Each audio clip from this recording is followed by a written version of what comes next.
दूसरे दिन रात को जगन और मगन ने अपनी चारपाई घर के बाहर नीम के पेड़ के नीचे बिछा ली और वहीं सोने लगे। अब उन्हें किसी बात की चिंता न थी। आसपास कोई ऐसा आदमी भी नहीं सोता जो उनकी कार्यवाही को देखता। इसी तरह बाहर सोते सोते वे एक रात उठे, फावड़ा लेकर सावधानी से खेत की तरफ चल दिए। चारों ओर गहरी खामोशी फैली हुई थी। वातावरण बड़ा डरावना प्रतीत होता था। वे दोनों आहिस्ता आहिस्ता कदम बढ़ाते हुए हिम्मत के साथ खेत पर पहुंचे। चारों ओर के खेत वीरान पड़े हुए थे। केवल कभी कभी सियार की हुआ सुनाई दे जाती थी। मगन के पास माचिस थी, उसने तीली जलाई। जगन ने फावड़े से जल्दी जल्दी मिट्टी खोदने लगा। जब एक हाथ की गहराई के बराबर उसने गड्ढा खोद लिया तो वो अपनी अंटी में से सोने को निकाल कर उसमें गाड़ दिया एवं ऊपर से मिट्टी डालकर गड्ढे को बंद कर दिया। निशान के लिए उसने उस जगह एक डंडी गाड़ दी। इतना करने के बाद वे लौट आए और चारपाई पर लेट गए। जगन और मगन ने सोने को गाड़ तो दिया, पर इसमें उन्हें संतोष नहीं हुआ। हर समय उनका मन खेत की तरफ टंगा रहता था। केवल इसी बात का डर होता था कि कोई सोने को खेत में से ना ले जाए। इसके लिए वे सुबह होते ही खेत पर जा पहुंचते और शाम तक कुछ न कुछ करते रहते ताकि किसी को उन पर संदेह न हो और वे सोने की निगरानी भी कर सकें। रात को भी खेत पर पहुंचते और 2-3 घंटे वहां रुक कर लौटते। सोहनलाल की पत्नी उससे अधिक चतुर थी। जिस दिन से जगन और मगन ने मच्छर काटने का बहाना करके बाहर सोना शुरू कर दिया, उसी दिन से वह समझ गई कि इसमें कोई रहस्य है, वरना इतने दिनों तक वे इस कमरे में सोते रहे तो मच्छरों ने नहीं काटा। अब एक दिन में ही मच्छर पैदा होकर काटने लगा। उसने अपने पति से कहा, सुनते हो जी, मुझे तो इन दोनों की हरकतों पर संदेह होता है। जरूर इसमें कोई राज है जिसकी वजह से वे बाहर सो रहे हैं। सोहनलाल ने पत्नी की बात पर गौर नहीं किया। उसने यह बात हंसकर टाल दी, पर उसकी पत्नी चुप बैठने वाली कब थी। उसने इसका कारण जानने का निश्चय किया।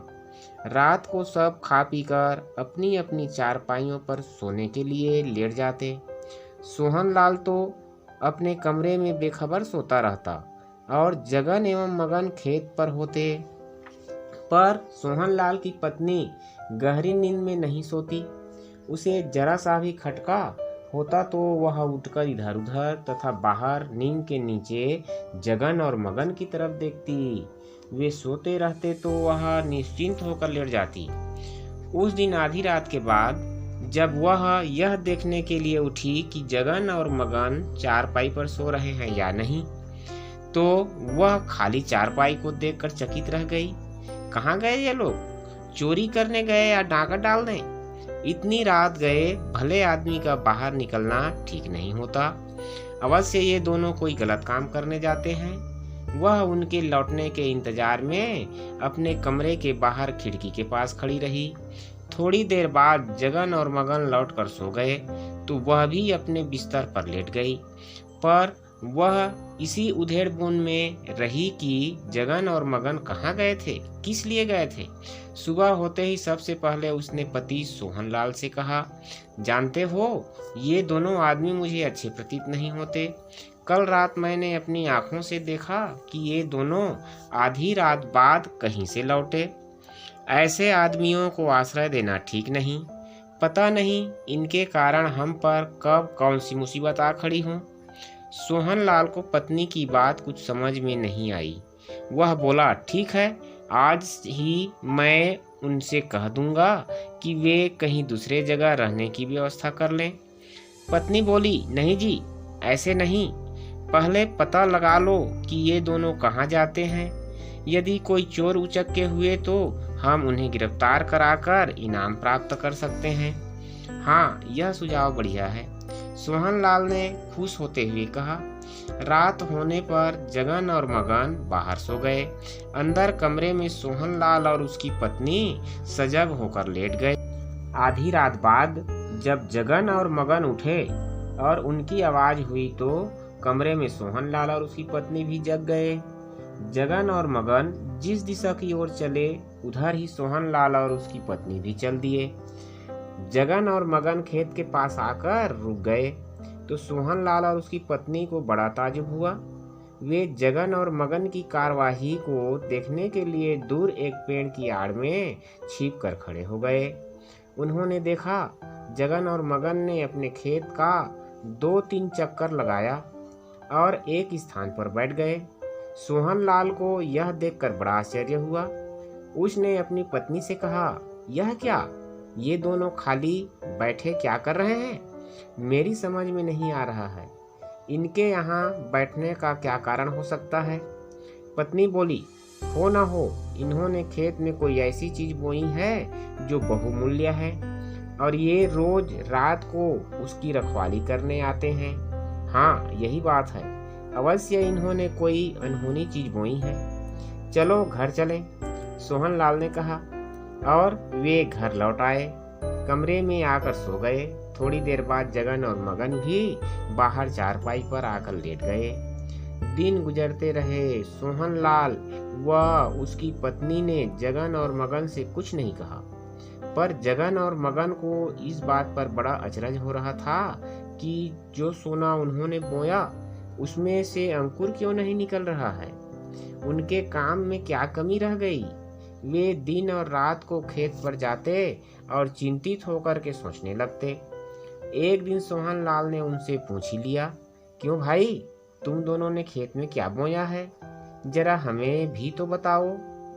जगन और मगन बड़ी दुविधा में पड़ गए। सोचने लगे कहीं किसी को पता तो नहीं चल गया। फिर बोले, हम अभी तक कुछ भी फैसला नहीं कर पाए हैं कि क्या बोएं। बात दरअसल यह है कि हमारी बुद्धि स्थिर नहीं है और आप देख ही रहे हैं कि हमारा खेत खाली पड़ा हुआ है। हाँ, यह तो है, पर तुम लोग रात को खेत पर क्यों जाते हो? क्या विशेष चीज बोने का इरादा है? सोहनलाल ने बात को आगे बढ़ाते हुए कहा। अब तो जगन और मगन घबराए। जरूर इसको हमारी करतूत का पता लग गया है। अब क्या होगा? वे चुप होकर सोचने लगे। कुछ देर बाद मगन ने कहा, क्या बताऊं आपको, खेत का जब तक एक चक्कर नहीं लगा लेते हम दोनों को नींद नहीं आती है। यह आदत हमें बचपन से पड़ गई है। सोहनलाल ने कुछ नहीं कहा। वह समझ चुका था कि इनके दिल में कोई ऐसी बात है जिसे ये छिपाना चाहते हैं। वह मन ही मन मुस्कुराया, पर जगन और मगन के दिल में धुकपुक होने लगी। दोपहर को वे खेत पर एकांत पाकर बातचीत करने लगे। मगन ने कहा, जगन भाई, अब तो लगता है यहाँ रहना मुश्किल है। सोहनलाल को शायद हमारी करतूत का पता लग गया है। जगन चिंतित होकर बोला, मुझे भी ऐसा ही लगता है। अब हमें इस गांव को छोड़ देना होगा, वरना सब चौपट हो जाएगा। 2-1 दिन देख ले, फिर यहाँ से चुपचाप चल देंगे। मगन ने इस बात पर सहमति प्रकट की। 2 दिन और गुजर गए। तीसरे दिन को जब वे खेत पर थे तो देखा दूर से एक आदमी और एक औरत उनकी तरफ चले आ रहे हैं। जगन और मगन चौंक गए। गौर से देखने पर उन्हें अनुमान लगाते देर न लगी कि ये सोहनलाल और उसकी पत्नी हैं। फिर क्या था, उन दोनों ने जल्दी जल्दी मिट्टी हटाना शुरू किया। मिट्टी हटाकर सोने को अंटी में बांधा और आओ देखा न ताओ दौड़ पड़े नाक की सीध में। उन दोनों को इस तरह भागते देख सोहनलाल और उसकी पत्नी को बड़ा आश्चर्य हुआ। सोहनलाल उनको रोकने के लिए चिल्लाया, अरे जगन मगन, क्यों भाग रहे हो? सुनो सुनो, रुको रुको, मैं तुमसे कुछ भी नहीं कहूँगा। पर जगन और मगन क्यों रुकते, वे भागते रहे। सोहनलाल की चिल्लाने की आवाज़ सुनकर गांव वाले हड़बड़ा कर उठ पड़े। लाठी बल्लम लेकर उसके पास आए। बोले, क्या हुआ भाई, क्या हुआ भाई? हमारे घर में 2 आदमी जगन और मगन रहते थे। रोज रात को वे अपने खेत पर आते थे। आज हम यह जानने के लिए आए कि वे क्या करने आते हैं। हमें देखकर न जाने क्यों भाग खड़े हुए। सोहनलाल ने संक्षिप्त में गांव वालों को बताया। अब तो गांव वाले भी उसी दिशा की तरफ लाठी बल्लम लेकर हल्ला करते हुए दौड़ पड़े जिधर जगन और मगन भागे थे। पर जगन और मगन तो बहुत आगे निकल चुके थे। वे निराश लौट आए। अब आगे क्या होगा जानने के लिए देखते रहिए एल्डर फनी किंग और चैनल को सब्सक्राइब कीजिए।